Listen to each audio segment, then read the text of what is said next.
अस्सलामुअलैकुम दोस्तों, मैं हूं डॉक्टर नवीद हैदर। मैं असिस्टेंट प्रोफेसर हूं पीडियाट्रिक सर्जन यानी कि चिल्ड्रन सर्जन, बच्चों का सर्जन हूं मैं। आज एक नई वीडियो के साथ आपकी खिदमत में हाजिर हूं और आज की हमारी जो वीडियो है वो एक ऐसी बीमारी है बच्चों में जो पैदाइश पे ही हो जाती है। पैदाइशी बीमारी है, बच्चा जब माँ के पेट में होता है तो जो डेवलपमेंट हो रही होती है उसमें प्रॉब्लम होती है। बीमारी यह है कि जिसको आम अल्फाज में लोग कहते हैं इम्परफोरेट एनस, और मेडिकली हम जो टर्म यूज करते हैं वो है एनोरेक्टल मैलफॉर्मेशन। बेसिकली होता क्या है इस बीमारी में? इसमें यह है कि जो एनस है, जो पखाने की जगह है, वो बाहर की तरफ ओपन नहीं होती, वो बंद होती है। एनस होती ही नहीं है बनी हुई, जिसकी वजह से क्या होता है कि बच्चा पैदा होते ही पखाना नहीं कर सकता, आगे से रास्ता बंद है।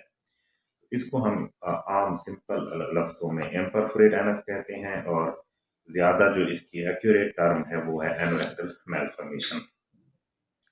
अब ये बीमारी जो है वो लड़कों में भी होती है, जो मेल बेबीज हैं उनमें भी होती है, और जो फीमेल बेबीज होती हैं उनमें भी होती है।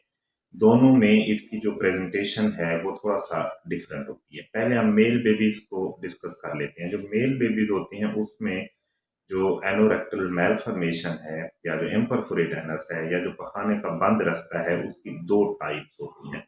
आमतौर पे इसमें हम वेट करते हैं कुछ टाइम के लिए, उसके बाद बच्चे का मुआयना करने के बाद उसके एक्सरे करवाए जाते हैं। एक्सरे के ऊपर अमूमी तौर पे और क्लिनिकल एग्जामिनेशन पे हम ये फैसला करते हैं कि ये कौन सी टाइप है। दो टाइप्स होती हैं इसको, एक टाइप को कहते हैं लो वैरायटी इम्परफोरेट एनस या एनोरेक्टल मैलफॉर्मेशन, और दूसरी होती है हाई वैरायटी एनोरेक्टल मैलफॉर्मेशन। लो वैरायटी का मतलब ये होता है कि जो बड़ी आंत है बच्चे की वो कंप्लीट बनी हुई है, वो नीचे तक पहुंची है, सिर्फ ऊपर जो जिल्द है उसने कवर किया हुआ है। तो ये जो इम्परफोरेट एनस लफ्ज है वो इस वैरायटी के लिए ज्यादा अच्छा इस्तेमाल हो सकता है। तो ये इजी होता है, काम सिंपल सा होता है। इसमें छोटी सी सर्जरी करके तो स्किन को कट लगा के टाँके लगाए जाते हैं और बच्चा बिल्कुल नॉर्मल हो जाता है। ये तो हो गई एक जो लो वैरायटी है। जो हाई वैरायटी होती है, हाई वैरायटी का मतलब ये है कि जो बच्चे की बड़ी आंत है जिसको हम रेक्टम कहते हैं, वो कंप्लीट नहीं बनी और वो ऊपर ही कहीं रह गई है। तो स्किन से आंत के दरमियान में वक्फा गैप काफी ज्यादा होता है, इसको हम कहते हैं कि ये हाई वैरायटी है। और जो हाई वैरायटी एनोरेक्टल मैलफॉर्मेशन होती हैं, इनमें एक और चीज एसोसिएटेड होती है, वो ये कि जो हमारी बड़ी आंत है वो कनेक्टेड होती है, जुड़ी होती है, बाद दफ़ा मसाने के साथ और बाद दफ़ा मसाने से आगे जो पेशाब की नाली होती है उसके साथ। इसको हम जो अगर मसाने के साथ जुड़ी है तो उसको कहते हैं रेक्टोवेजाइकल फिस्टुला, और अगर पेशाब की नाली के साथ जुड़ी होती है तो उसको कहते हैं रेक्टो यूरिथ्रल फिस्टुला। मतलब ये कि जो बड़ी जो हाई वैरायटी है उसमें एक तो प्रॉब्लम ये है कि जो आंत है वो कंप्लीट नहीं बनी, ऊपर तक रह गई है। दूसरा प्रॉब्लम ये होता है कि जो पखाना है वो पेशाब के साथ, यूरिन के साथ मिक्स हो रहा होता है फिस्टुला होने की वजह से। अब हाई वैरायटी की क्या ट्रीटमेंट है? हाई वैरायटी में इमीडिएटली जैसे ही बच्चा 20 से 24 घंटे का होता है तो हम इसकी सर्जरी करते हैं, और जो पहली सर्जरी की जाती है वो एक आर्जी और लाइफ सेविंग सर्जरी के तौर पे की जाती है कि बच्चे को जो प्रॉब्लम हो रही है वो खत्म हो जाए। उसमें हम करते हैं कि जो बड़ी आंत है उसको पेट पे निकाल देते हैं, पखाने का रास्ता पेट पे बना देते हैं, जिसको कोलास्टमी कहा जाता है। ठीक है, जो आम अल्फाज में लोग कहते हैं कि स्टोमा बना दिया है, तो स्टोमा या कोलास्टमी वो बना दी जाती है। कुछ अर्सा वो कोलास्टमी रहती है, बच्चे का वेट गेन हो जाता है, बच्चे की सेहत बेहतर हो जाती है। उसके बाद फिर जो पखाने का रास्ता है वो बनाया जाता है, और उस सर्जरी को हम कहते हैं पोस्टीरियर सैजिटल एनोरेक्टोप्लास्टी। ठीक है, PSARP भी कहा जाता है। और फिर उसके कुछ अरसे के बाद जो स्टोमा होता है, जो ऊपर खाने का रास्ता पेट पे बनाया है, उसे बंद कर दिया जाता है, जिसको कोलास्टमी क्लोजर कहते हैं। तो आमतौर पे जो हाई वैरायटी होती है इसके 3 स्टेप्स होते हैं, 3 स्टेप्स में ये सर्जरी की जाती है। इसके आगे फिर डिटेल्स हैं कि इसकी केयर कैसे करनी होती है, इसकी सर्जरी के बाद क्या एहतियात करनी होती है, घर पे कैसे करना होता है, वो फिर वीडियो काफ़ी लंबी हो जाएगी। आज मैं सिर्फ ब्रीफ इस बीमारी को डिस्क्राइब कर रहा हूँ कि जो लोगों को आम जनरल पब्लिक को समझ आ जाए। उसके बाद आ जाते हैं फीमेल्स में। फीमेल्स में जो एनोरेक्टल मैलफॉर्मेशन है वो रिलेटिवली लेस कॉमन होती है, और जो सबसे कॉमन प्रॉब्लम है फीमेल्स में वो ये नहीं होता कि पेशाब का रास्ता, पखाने का रास्ता बिल्कुल ही बंद हो। आमतौर पे जो पखाने का रास्ता है, जो आंत है, वो जाके खुलती है ऊपर की तरफ वेजाइना की ओपनिंग के बिल्कुल करीब। ठीक है, वेजाइना की ओपनिंग के करीब जाके वो ओपन हो रही होती है। तो जब बच्चा पखाना करता है तो वो ऐसे लग रहा होता है कि ये यूरिन वाले रास्ते से या वेजाइना से आ रहा है। हालांकि ऐसा होता नहीं है, एक बारीक सी ओपनिंग होती है जो वेजाइना के साथ बड़ी होती है।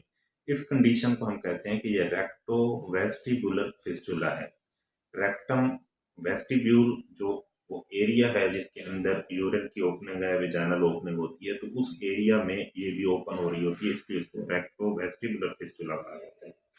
अब जिस बच्ची का, फीमेल बेबी का रेक्टो वेस्टिबुलर फिस्टुला हो, उसको इमीडिएटली कोई इमरजेंसी नहीं होती आमतौर पे, क्योंकि एक ओपनिंग मौजूद है, पखाना वहां से निकलता रहता है, तो प्रॉब्लम नहीं होती। इसकी सर्जरी डिफरेंट लोग डिफरेंट तरीके से करते हैं। कुछ लोग इसको 3 स्टेज में करते हैं, कुछ लोग इसको 2 स्टेज में करते हैं, और कुछ लोग इसको सिंगल स्टेज सर्जरी भी करते हैं।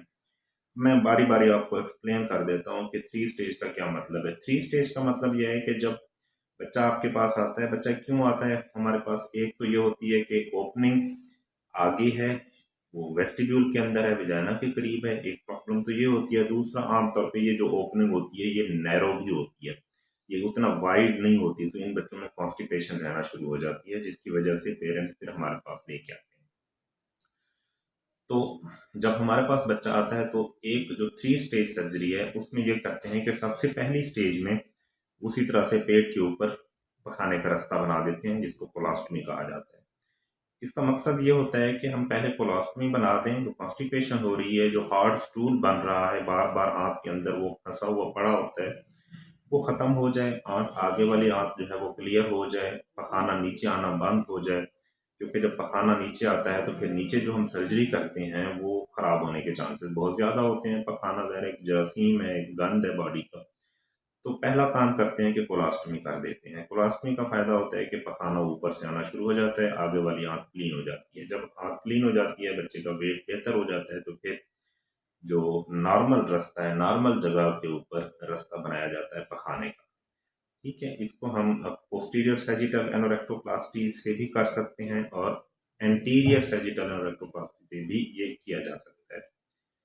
तो उसके बाद फिर कुछ अरसे के बाद, 6 से 8 हफ्ते के बाद, जो स्टोमा बनाया होता है उसको हम बंद कर देते हैं।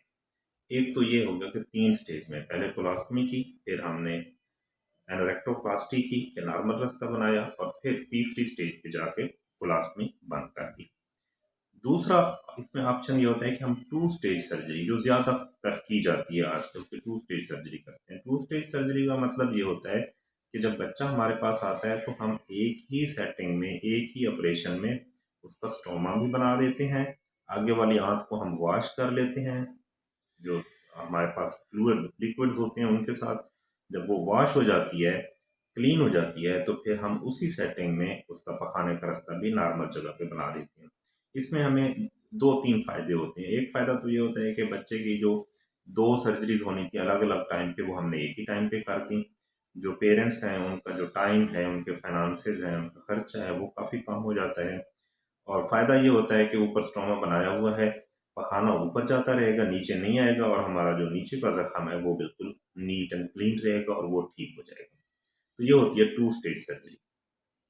और दूसरी स्टेज फिर इसकी वही बाद में 6 से 8 हफ्ते के बाद जो स्टोमा है, जो कोलास्टमी है, उसको बंद किया जाता है। तो ये 2 स्टेज सर्जरी। तीसरी है सिंगल स्टेज सर्जरी, जिसको हम प्राइमरी सर्जरी भी कहते हैं। इसमें ये होता है कि बच्चे को पहले हम हॉस्पिटल में दाखिल करते हैं, उसका खाना पीना जो है, फीड वगैरह उसकी बंद की जाती है, उसको ड्रिप पे रखा जाता है, उसको दवाइयाँ दी जाती हैं, जिससे क्या होता है कि उसकी जो आंतें हैं वो सारी साफ हो जाती हैं, पखाना सारा निकल जाता है। और जब हमें तसल्ली होती है कि अब पखाना निकल चुका है, आंतें साफ हैं, तो फिर हम बगैर कोई स्टोमा बनाए उसकी एनोरेक्टोप्लास्टी करते हैं, उसकी न्यू एनस बनाते हैं। अब इसका मकसद ये होता है कि आंतें खाली होनी चाहिए ताकि जब हम ऑपरेशन कर लें तो ऑपरेशन के बाद पखाना वहाँ आके हमारे जख्म को ख़राब ना करे।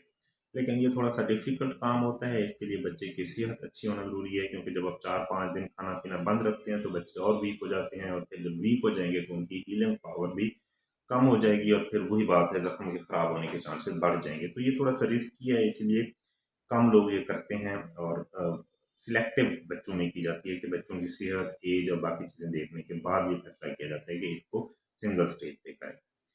दूसरा प्रॉब्लम फीमेल बच्चियों में ये हो सकता है कि एक, ये तो मैंने बताया कि ओपनिंग होती है, दूसरा है कि ओपनिंग नहीं होती। जैसे मेल बेबीज में हाई वैरायटी एआरएम है, रेक्टल मैल्फॉर्मेशन है, उसी तरह से फीमेल बेबीज में भी बहुत कम इंसिडेंट्स है, लेकिन हो सकता है कि उनमें कोई ओपनिंग ना हो और उनका रास्ता बंद हो। उस सूरत में भी पहले हम कोलास्टमी कर देते हैं, और फिर कुछ अरसे के बाद उसका पोस्टीरियर सैजिटल एनोरेक्टोप्लास्टी करते हैं, और बाद में 1.5 से 2 महीने के बाद कोलास्टमी को क्लोज कर दिया जाता है। तो ये एक बेसिक सा कंसेप्ट मैंने दिया है आपको अबाउट एनोरेक्टल मैलफॉर्मेशन। आपको वीडियो कैसी लगी मुझे कमेंट्स में ज़रूर बताइएगा। चैनल को सब्सक्राइब भी ज़रूर करें और फैमिली और फ्रेंड्स के साथ शेयर करें। बच्चों की बीमारियों के बारे में मैं गाहे बगाहे वीडियोस बनाता रहता हूँ, थोड़ी मसरूफियत होती है, लेकिन जब भी टाइम मिलता है मैं वीडियोस बनाता हूँ। Thank you very much. Allah.